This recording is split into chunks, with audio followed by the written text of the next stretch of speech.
زنان افغان پیام‌آوران صلح چهارمین سمپوزیوم کابل.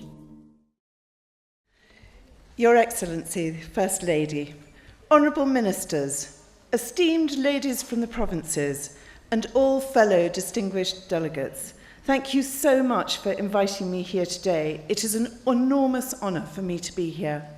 As you've heard, I'm from the United Kingdom, where I sit in the House of Lords, our parliamentary second chamber. However, for many years, I have worked on issues for women, both at home and abroad. In 2006, on a trip to Washington, USA, I met a party of women from Afghanistan. It was through talking to them that I realized how difficult their lives were and made me want to work to try and help. Your country has not had true peace for many years now, and that has had the most terrible impact. Through my visits to conflict countries, I can see how people are profoundly affected by war, affected by suffering, affected by loss, affected by trauma, and affected by the terror that they have lived through.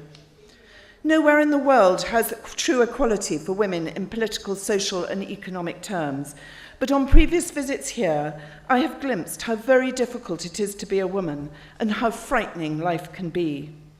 Yet, in spite of all the threats, so many women here have had the courage to come forward and to take part in public life, and they have my utter admiration.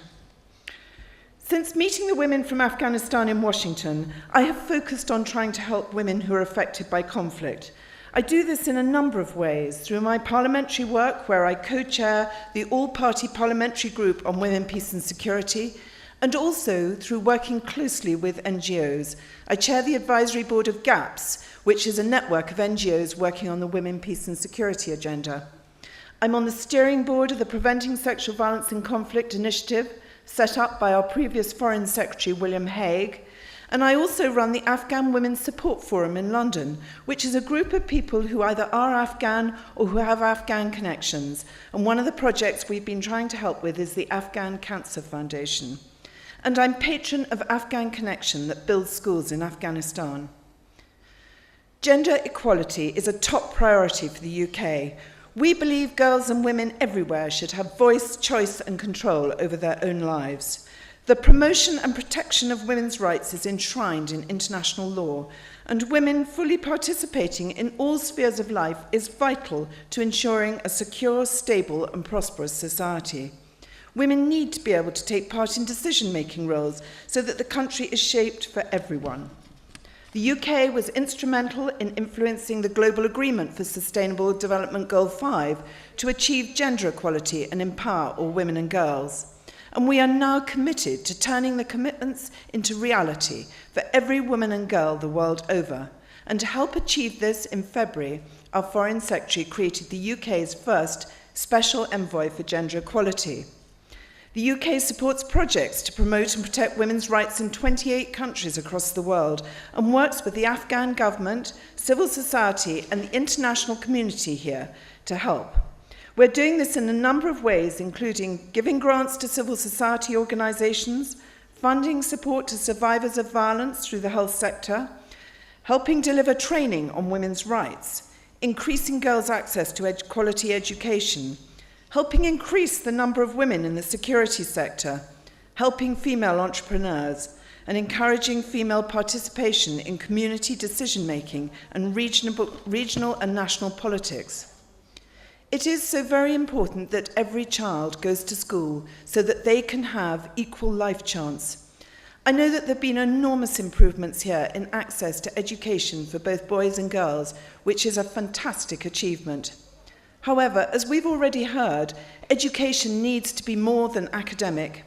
Both boys and girls need to be taught that everyone has equal rights, the rights enshrined in your constitution. Today, 1 in 3 women in the world experience violence. Boys need to understand that violence against women is not acceptable in today's world. Women can also play an important role in helping bring peace. Conflict resolution and peace processes in which women meaningfully participate are more likely to succeed, and 35% more likely to last for at least 15 years. Women's voices need to be heard to ensure that peace negotiations deliver security for them too. I've recently been in Colombia, where women played a significant role in their peace process to end the internal conflict. And I'm delighted that Afghanistan has now signed up to UN Security Resolution 1325 and is working on implementing your National Action Plan. That is such excellent progress. So thank you so much for asking me here today. It's such a privilege to be here. And please be assured that the plight of all of you Afghan women will not be forgotten by those of us in the UK. Thank you. ما تشکری میکنم از خانم بارونس فیانا هدسن که یک اوپنینگ خوبی برای ما داد و از تاکید کرد روی وضعیت اشتراک زنان در پروسه های صلح که مخصوصا افغانستان در سال 2015 ما از خود پلان ملی به خاطر تطبیق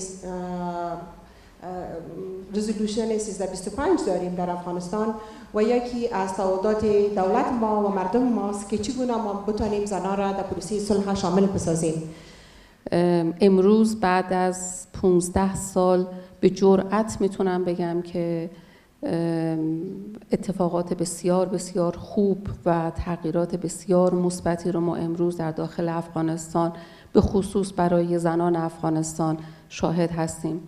من به جرأت میتونم بگم و این حرف رو خیلی جاهای دیگه هم گفتم که امروز علی رغم اینکه فضاهای بسیار هراس افکنانه‌ای در بسیاری از ولایات افغانستان در داخل افغانستان ممکنه وجود داشته باشه، اما به قاطعیت میشه گفتش که زنان افغانستان دیگه به شرایط قبلی باز نخواهند گشتش و دیگه شرایطی که در دوران طالبان درک کردن رو قطعاً دیگه درک نخواهند کرد و همه اینها برمیگرده به ظرفیت‌ها و توانمندی‌هایی که در طول 15 سال با وجود تمام سختی‌ها و مرارت‌هایی که طی کردن این مسیر لازم داشت رو اینها به دست آوردن.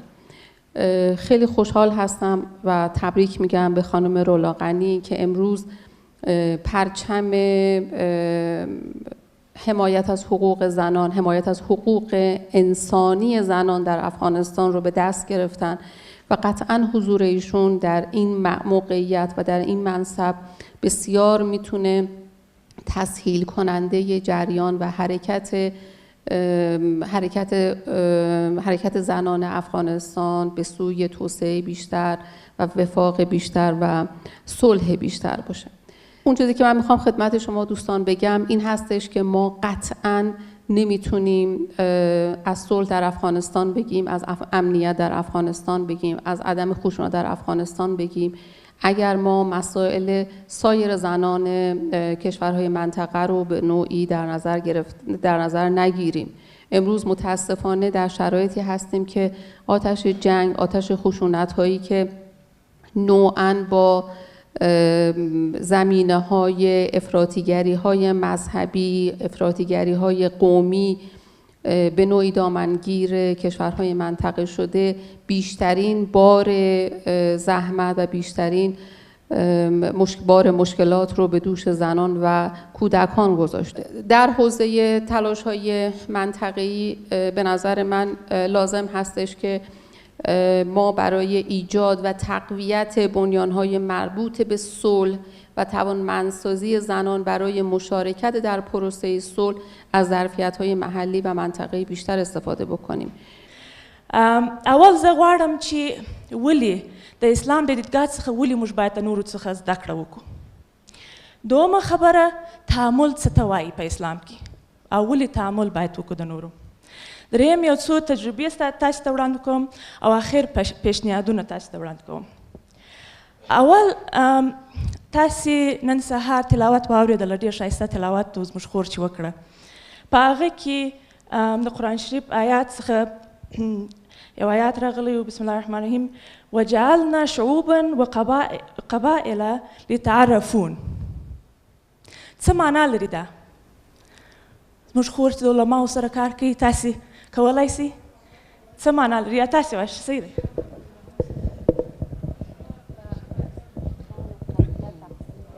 بسم الله الرحمن الرحیم. ما شما را قبیله پیدا کردیم به خاطر از اینکه بینتان معرفت پیدا بکنن و که کتیدیه که دیگه خود رفت آمد داشته باشه.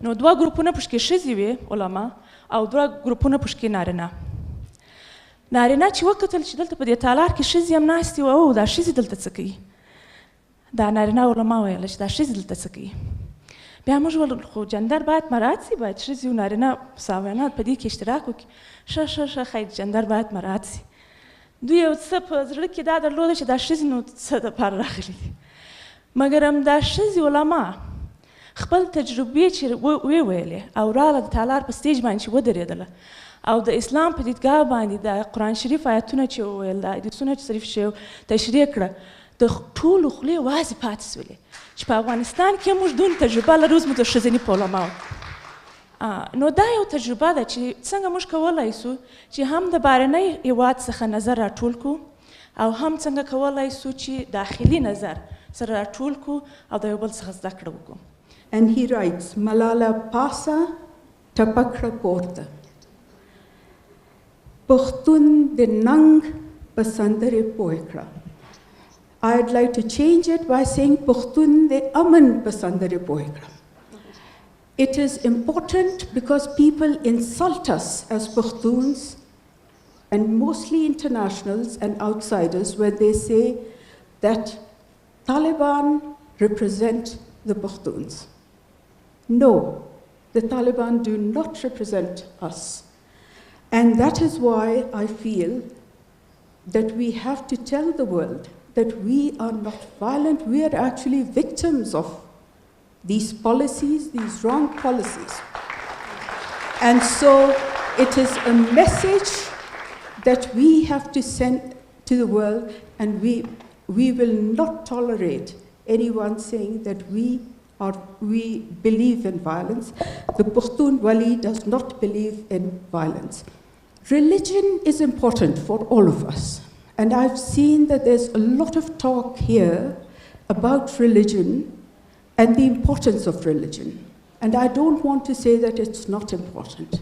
But it is also very important that we understand that religion is a personal matter. And your faith must not, the state has nothing to do with your faith. You have to be inclusive. Now, in Pakistan, we've got many religions. So if we just take the majority religions, then we are not including others. So religion and the state have to be separated. Only then, because religion is being used for power politics. And it should be used for spirituality. Thank you. Why solidarities across not only the Pakistan-Afghanistan border, but why solidarities across the whole of South Asia are important, I will have to justify it. Because you who work at the micro level, or some of you who work at the national level, have very legitimate reason to ask, what is it that we can do together? Yes, we can raise our voice together. Will it make a difference? Will it change things? Of course, our region is connected culturally. All of us talk about that. The very fact that even without the headphones, I can understand at least 10% of Dari, or that in this panel itself, so many people have not spoken in English. We are connected through our ethnic kinships, we are connected through culture, we are connected through history. But now, even more important is how we are getting connected militarily and in conflict. Yes, all of us share a history of internal conflicts. But many of those internal conflicts have their roots, their sources, and their consequences across the border. What happens in Afghanistan will have repercussions in Pakistan, it will have repercussions in India. Should it be that we just deal with our problems ourselves? Why is it that we cannot, in fact, work together to put pressure in both nationally as well as regionally, working regionally? If the problems, if our concerns are common, then surely our strategies should also be common.